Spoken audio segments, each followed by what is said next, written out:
자, 제가 혈압, 당뇨, 고지혈증 약 중에서 제일 강조한 약이 결국은 스타틴인 것 같아요. 스타틴이 물론 필요한 분들은 반드시 먹어야 되는 중요한 약이 맞지만 부득이하게 정말 못 먹는 분들도 있거든요. 그분들에게도 분명히 대안이 있어야 되잖아요. 그래서 오늘 이 시간은 스타틴을 정말로 못 먹는 사람은 어떻게 해야 되는지 그 대안에 대해서 설명드리고, 오늘 간만에 제 영상에서 건강기능식품 시원하게 영양제를 한번 쭉 다뤄보도록 하겠습니다. 네, 안녕하세요. 운동한 내과의사 닥터입니다. 우리가 우유 먹으면 설사하는 분들을 유당불내성이라고 하잖아요.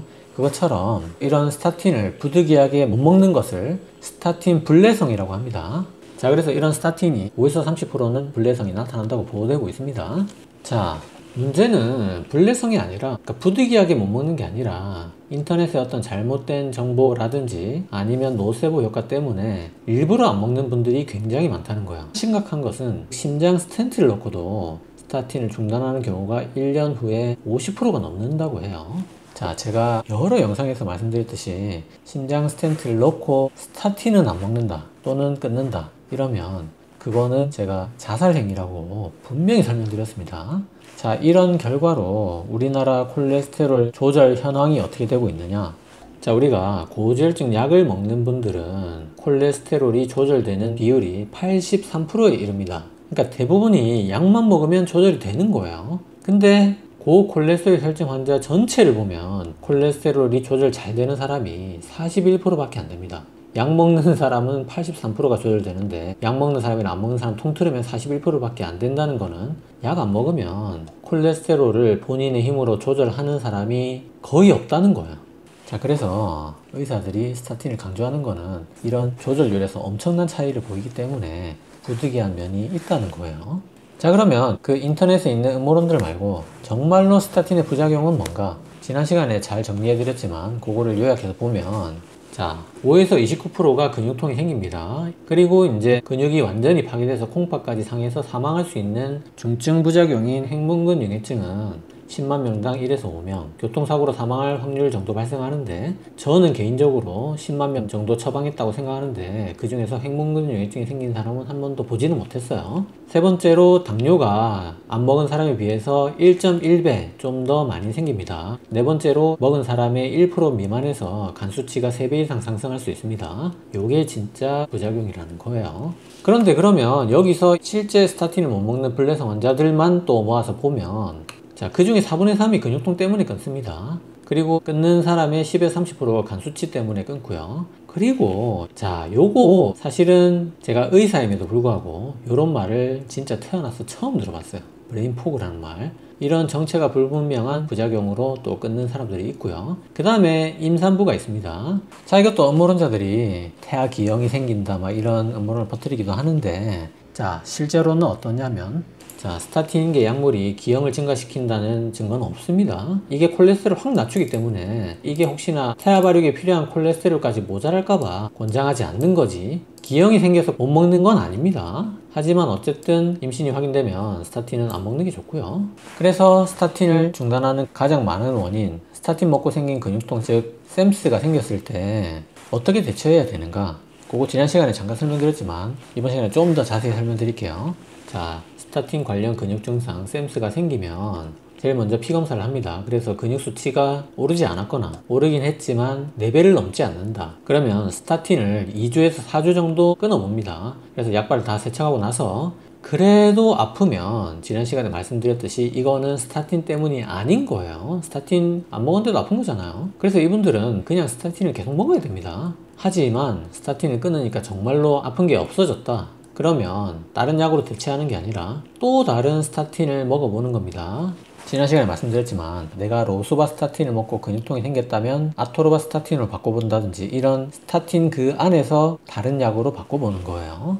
그랬을 때 안 아프다 그러면 된 거죠. 이제 그 약을 또 먹으면 되는 겁니다. 근데 두 번째 바꾼 스타틴도 역시 아프다 그러면 세 번째까지 또 바꿔봅니다. 요 세 번째는 이제 굉장히 용량을 낮춘다든지 아니면 날짜를 퐁당퐁당 하든 이런 식으로 세 번째 스타틴을 또 먹어봅니다. 그래서 잘 먹어지면 이제 그 근육통이 안 생길 만한 용량까지 최대한 올려보는 거예요. LDL 콜레스테롤을 낮춰야 되니까 사실은 우리나라에서 제일 약한 것만 써도 목표 달성은 다 되거든요. 다만 이제 제일 약한 거를 일주일에 한두 번 먹으면 그거는 이제 달성이 안 될 수 있기 때문에 그분들은 이제 매일 먹는다든지 이런 식으로 늘려보는 거죠. 그리고 똑같이 처음에 근육통으로 왔을 때 근육 수치가 4배 이상이거나 만약에 치명적인 횡문근 융해증이 발생했다 이러면 이제 한 6주 정도 스타틴을 중단해야 되고, 거기서 이제 회복이 되면 두 번째 스타틴을 저용량으로 먹거나 아니면 격일 또는 주 1, 2회로 이런 방법으로 또 먹어보는 거예요. 그래서 근육통이 생기면 결국은 두 번째 스타틴, 세 번째 스타틴 계속 스타틴 안에서 돌려보면서 기승전 스타틴으로 끝까지 스타틴을 한번 고집해 보는 거예요.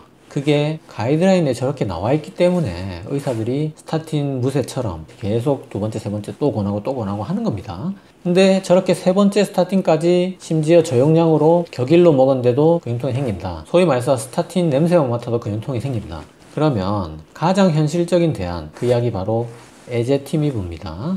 그래서 안 된다 또는 됐지만 LDL이 충분히 떨어지지 않았다 그러면 에제티미브로 대체하거나 에제티미브를 추가해 봅니다. 근데 요게 콜레스테롤 그렇게 많이 안 떨어지거든요. 그래서 요걸로 콜레스테롤 충분하지 않다 그러면 뒤에 나오겠지만 담즙산 결합수지나 피브레이트나 아니면 둘 다 추가를 또 해봐요. 그래도 여전히 목표에 도달하지 못했다. 여기까지 가는 경우는 사실상 심근경색 형님들밖에 없다고 생각하시면 됩니다. 그래서 만약에 스텐트를 넣어서 LDL을 많이 낮춰야 된다. 그러면 이제 PCSK9 이니비터 주사제까지 써야 되는 거예요. 요까지 쓰면 이제 안 되는 경우는 없습니다. 자, 그래서 에제티미브가 어떤 약이냐? 우리 몸에서 콜레스테롤을 먹어서 섭취하는 게 20%고 간에서 자체 생산하는 게 80%예요. 그래서 간에서 자체 생산하는 80%를 막는 게 스타틴이고 먹어서 섭취하는 그 장의 흡수를 방해하는 게 바로 에제티미브라는 약입니다. 그래서 결론적으로 에제티미브는 장의 콜레스테롤 흡수를 방해하는 약이고, 그래서 20%만 억제를 하기 때문에 실제로 LDL 콜레스테롤도 19% 정도 떨어진다고 돼 있어요. 근데 우리가 실제로 논문을 보면 LDL이 한 10에서 15 정도밖에 안 떨어진다고 돼 있어요. 요거는 또 뒤에 자세히 설명드릴게요.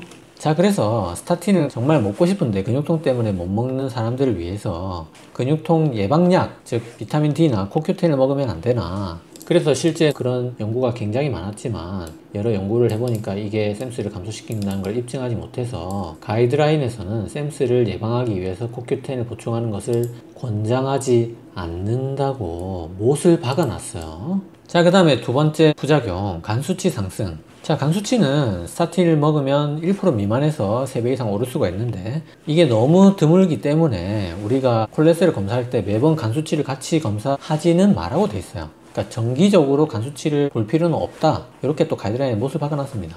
만약에 이제 활동성 간질환, 즉 급성 비형 간염 뭐 이런 게 있거나 아니면 스타틴을 먹는 중에 간수치가 3배 이상 오르면 중단하고 끊어서 간 치료를 먼저 하고 간수치가 떨어지면 다시 한번 먹어보든지 뭐 다른 약으로 바꾸든지 그렇게 대체하라고 돼 있어요. 자, 그 다음에 브레인 포그. 제가 진짜 모르겠습니다. 신경과 선생님들은 아시는지 모르겠지만 진짜 저는 댓글을 보고 처음 알게 된 단어인데, 그래서 이게 입증이 된 부작용은 아닙니다. 근데 나 스타틴 먹으니까 브레인 포그 생겼는데 이런 댓글이 너무 많더라고요. 문제는 뭐냐면 제가 모르니까 답을 할 수가 없는 거예요. 제가 그 호소하시는 분들이 거짓말 한다는 얘기 절대 아닙니다. 아니지만 환자가 스타틴 먹고 나 브레인 포그 생겼는데요 이렇게 하면은 의사는 진짜 어떻게 할 수 없는 상황인 거예요. 자, 그래서 제가 여러 많은 신경과 선생님들한테도 다 여쭤봤는데 나 브레인 포그 알아 이렇게 하시는 선생님은 단 한 분도 없었고요. 논문을 찾아보니까 브레인 포그라는 말이 정식으로 쓰이는 규정된 의학적 상황이 딱 두 상황이 있더라고요. 그게 첫 번째가 항암 치료 후유증, 그 다음에 두 번째로 코로나 후유증. 요 두 상황에서는 브레인 포그라는 의학적 상태가 명백하게 명시되어 있습니다. 그래서 이런 상황에서 그 뇌흐림, 브레인 포그를 규정하는 증상으로 첫 번째 집중력 저하, 기억력 문제, 세 번째로 정신이 명료하지 않을 때가 많다, 네 번째는 어떤 정신적으로 초점을 맞추기가 어렵다. 자, 약간 증후군 개념으로 이런 네 가지 증상의 집합을 뇌흐림 또는 뇌안개라고 한다고 합니다. 자, 항암 치료는 저런 거 생길 것 같아요. 워낙 독한 약이니까. 근데 스타틴이 저게 생기냐 이 말이죠. 실제로 논문상으로는 스타틴으로 인해서 브레인 포그가 발생했다는 문헌은 제가 찾기로는 없었고요. 브레인 포그 말고 여러분들도 잘 아시다시피 스타틴은 인지기능 장애에 문제가 있을 수 있다는 이야기가 실제로 스타틴에 있습니다. 그래서 실제 스타틴 부작용 목록에 여기 들어 있습니다. 그래서 스타틴을 먹고 단기 인지 부작용이 생길 수 있다. 요거는 말이 되거든요. 그런데 실제로 연구를 해보니까 단기 인지 부작용에도 차이가 없고 심지어 가장 걱정하시는 치매도 증가하지 않는 걸로 연구 결과 그렇게 나왔어요. 그래서 어쨌든 단기 인지 부작용이든 뇌한계든 저런 게 스타틴을 먹고 발생하면 어떻게 해야 되는가. 자, 하버드 의대에 나오는 내용입니다. 자, 브리검 앤 위민스 병원, 하버드 계열이거든요. 이 병원의 예방의학 부소장인 맨슨 박사님이 스타틴과 뇌한계에 대해서 쓰신 기고입니다. 스타틴을 처방받고 브레인포그가 생겼다면 절대 의사와 상의하지 않고 복용을 중단해서는 안 된다고 말하고 있습니다. 왜냐하면 브레인포그가 생겼다고 마음대로 중단하면 진짜 중풍이 올 수 있다는 거예요. 라고 맨슨 박사님이 말씀하셨습니다. 자, 또 다른 웹MD라는 미국의 건강의학 사이트고요. 여기도 자, 스타틴을 먹고 뇌안개가 생긴 경우 의사와 상의하지 않고 약 복용을 절대로 중단하지 마세요. 자, 요게 제일 먼저 나와 있는 말입니다. 요런 거를 처방한 의사와 상의하에 해야 된다는 거예요. 자, 그래서 지금까지 근육통, 브레인포그, 뭐 간수치 상승 이런 것들로 스타틴을 못 먹게 됐다.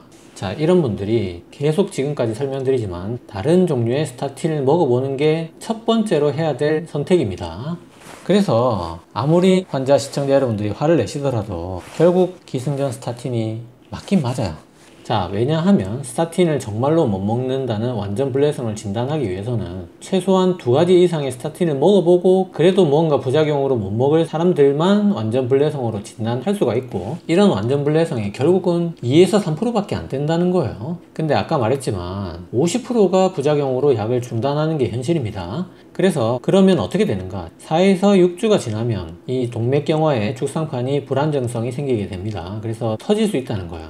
자, 지금까지 영상을 보신 분들이 굉장히 화가 날 수 있습니다. 기승전 스타틴 그 얘기 안 들으려고 이 영상 켠 건데, 저 닥터임료 저거 끝까지 제약회사한테 돈 받아가지고 스타틴을 아주 입에 달고 사네. 저 약쟁이 저거 닥터임료 너 끝까지 스타틴 먹으라고 한 번만 더 얘기하면 이거 황마 궁디를 쭈차비가? 자, 워 하시고요. 자, 이제부터 정말 그 완전 불내성 2에서 3% 거기에 해당되는 진짜 죽어도 못 먹는 분들, 자, 그분들을 위해서 바로 정답 설명드릴게요. 자, 아까 설명드렸듯이 가장 현실적인 대안은 에제티미브를 먹는 것이고, 여기에 지난 시간에 설명드렸던 생활습관 교정을 최대한으로 하는 겁니다. 근데 이 생활습관 교정은 어차피 스타틴을 먹더라도 최대한 해야 되는 거예요. 물론 이제 스타틴을 못 먹으면 쫓기는 느낌이 들어서 생활습관 교정을 더 열심히 할 수는 있겠지만 결국은 스타틴을 바꿀 수 있는 거는 에제티미브라는 거예요. 근데 잠깐 여기서 이 생활습관 교정에 대해서 한 말씀만 드리면, 물론 에제티미브 같은 약을 빌릴 수는 있겠지만 생활습관 교정으로 내가 스타틴의 힘을 안 빌리고 내 힘으로 한번 콜레스테롤 낮춰보겠다는 것은 굉장한 도전이고 굉장한 모험이거든요. 그래서 정말 진지하게 제가 말씀드리는데 죽기 살기로 하셔야 됩니다. 그 말이 무슨 뜻인지 지난 영상 꼭 참조해 주세요.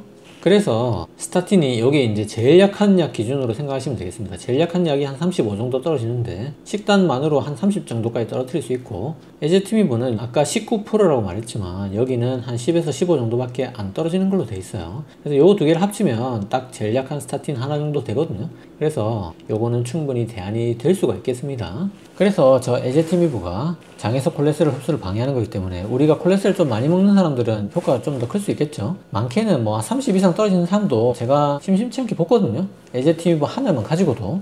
그래서 경우에 따라서 스타틴을 완전히 대체할 수 있는 체질의 사람들도 있다. 그런 사람들은 에제티미브로 충분히 대체해서 먹어볼 수 있겠습니다.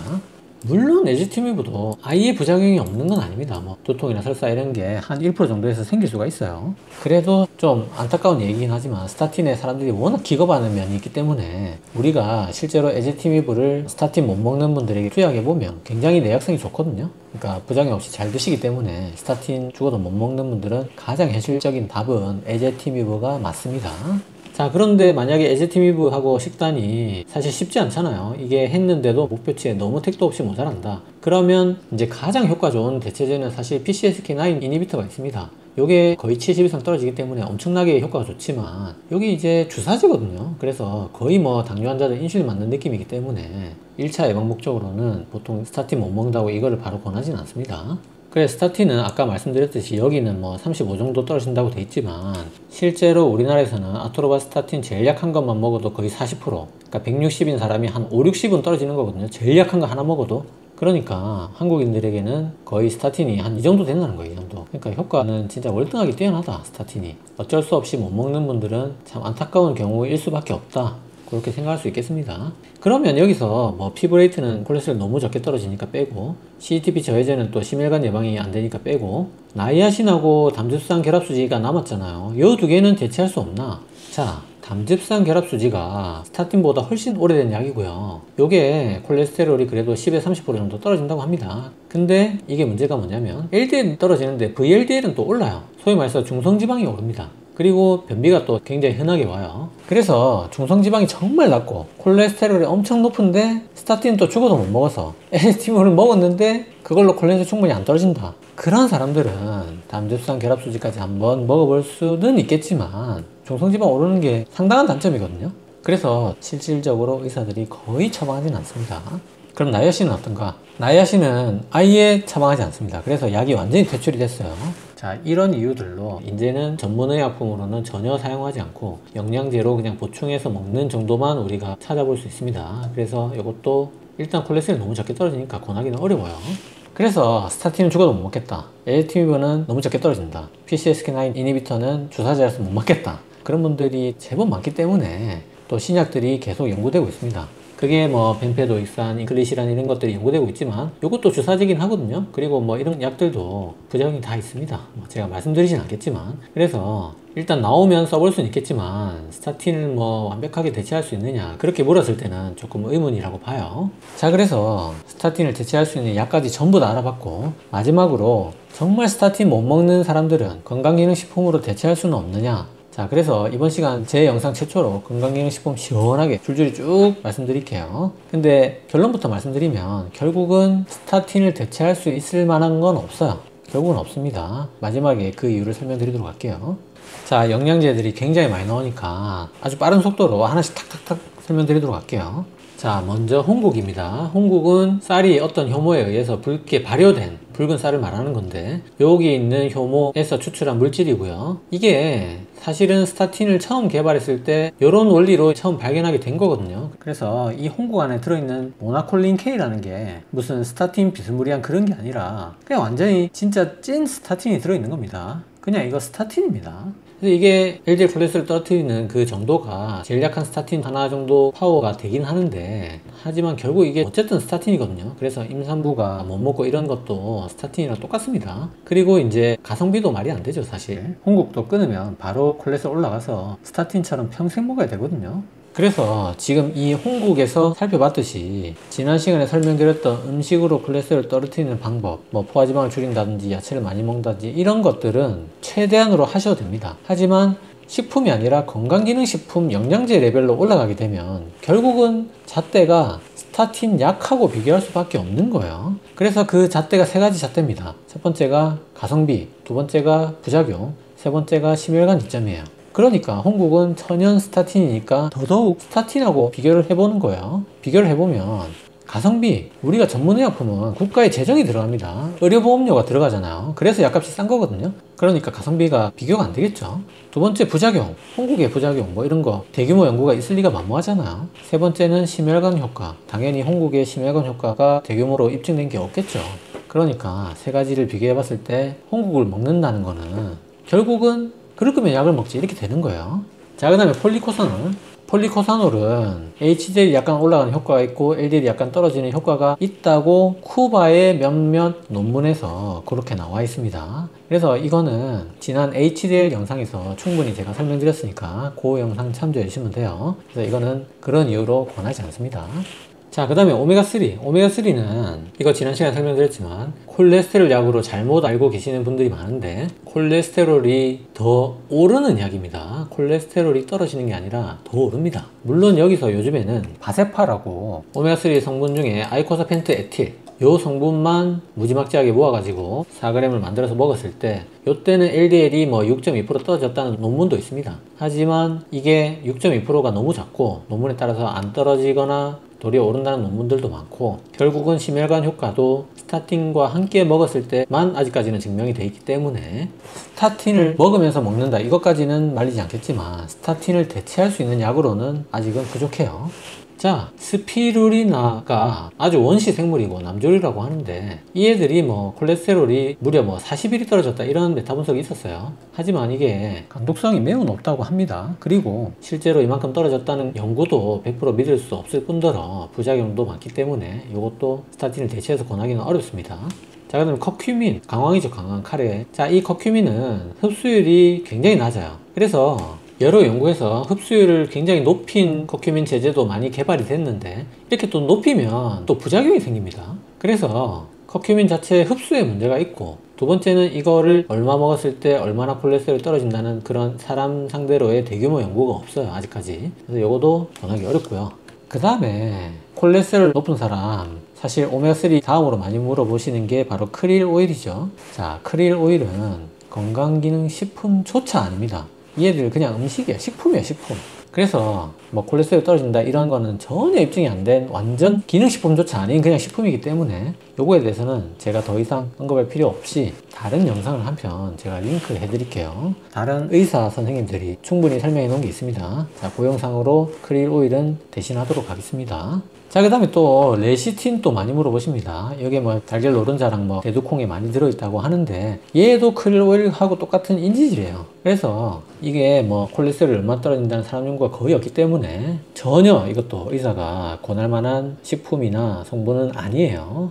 자, 기존에는 영양제가 이렇게 효과 있다 없다 이런 영양제 단독 연구들밖에 없었는데 최근에 영양제랑 스타틴이랑 직접 비교를 하는 굉장히 재밌는 논문 하나가 발표됐어요. 그게 통칭 스폴트, 즉 영양제, 위약, 로스와 스타틴 연구예요. 그래서 이게 심혈관 병력은 없고 이제 10년 심혈관 위험도가 5에서 20%인 사람, 즉 그 미국 기준으로 스타틴 처방 기준에 들어가는 사람들, 그러니까 여러분들처럼 어디 아픈 데는 없는데 콜레스테롤만 높아서 스타틴 먹으라고 얘기 들은 사람 40에서 75세 환자 199명을 대상으로 했고요. 그래서 되게 재밌습니다. 이게 스타틴하고 플라시보, 그 다음에 영양제 6개, 요렇게 8가지 중에서 랜덤으로 이제 무작위로 배정을 받아서 요거를 이제 4주를 먹고 4주 뒤에 총 콜레스테롤, LDL, HDL, 중성지방, 그 다음에 HSCRP라고 염증 수치, 요렇게 5가지를 측정했어요. 자, 여기 영양제 지금 사진 제가 붙여놓은 게 요게 참고 사진이 아니고 실제 진짜 논문에 쓰인 그 영양제 브랜드입니다. 요게 그 논문에 영양제 브랜드까지 다 적혀 있더라고요. 그래서 실제로 미국이 팔고 있는 콜레스테롤 좋다는 영양제 요 실제 브랜드들을 논문에 썼고,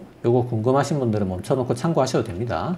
어쨌든 요거를 무작위로 받아서 4주 먹고 결과가 어떻게 됐느냐.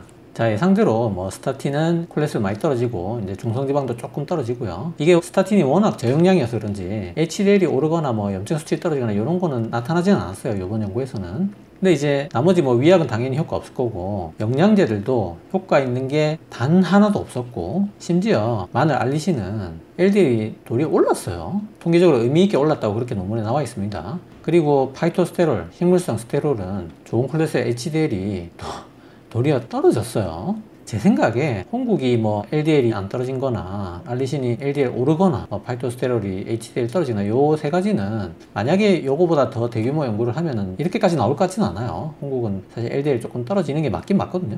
근데 어쨌든 이렇게 스타틴하고 직접 딱 동일한 프로토콜 내에서 같이 임상시험을 했을 때 스타틴 제일 약한 걸 먹어도 이렇게 효과가 아주 확실한 거 하고는 달리 영양제들은 이렇게 전혀 효과가 없었고 심지어 뭐 도리어 나빠진 이런 일도 있었다는 거. 그러니까 여러분 진짜 의사들이 왜 영양제 안 권하는지 아시겠죠? 자, 이게 잭이라고 굉장히 유명한 권위있는 학술지에 실린 논문입니다. 근데 뭐 이 논문도 제약회사 주도로 쓴 거 아니냐, 믿을 수 없다, 뭐 이렇게 말씀하시면 저 더 이상 할 말이 없습니다. 근데 여러분 만약에 스타틴을 대체할 수 있는 영양제가 있다면 정말 얼마나 좋겠습니까? 병원 안 가도 되고. 제가 예를 들어서 뭐 지금 이 자리에서 스타틴 못 먹는 분들 요 영양제로 대체하세요, 콜레스테롤 확 떨어집니다, 이런 영상 찍으면 아마 조회수 100만 나올걸요. 근데 제가 뭐 환자분들한테 거짓말 할 수는 없잖아요. 자, 사마천의 사기에 보면 이런 말이 나옵니다. 충언여기 이어행, 좋은 충고는 귀에 거슬리지만 행함에 있어 이롭다는 뜻입니다. 저는 그저 여러분들께 올바른 지식을 전달하는 게 제 사명이라고 생각합니다.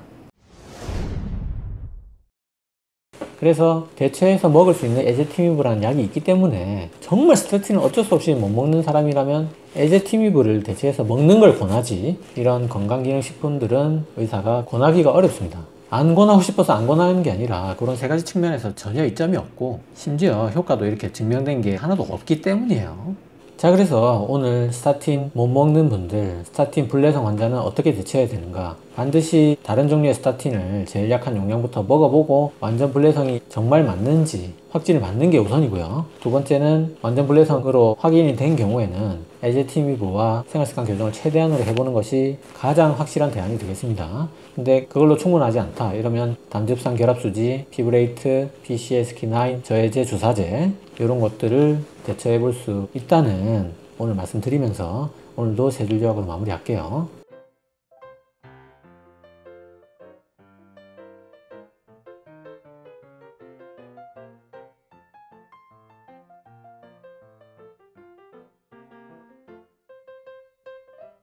자, 오늘 영상 도움이 되셨나요? 도움이 되셨다면 구독은 여기, 관련 영상은 여기 봐주세요.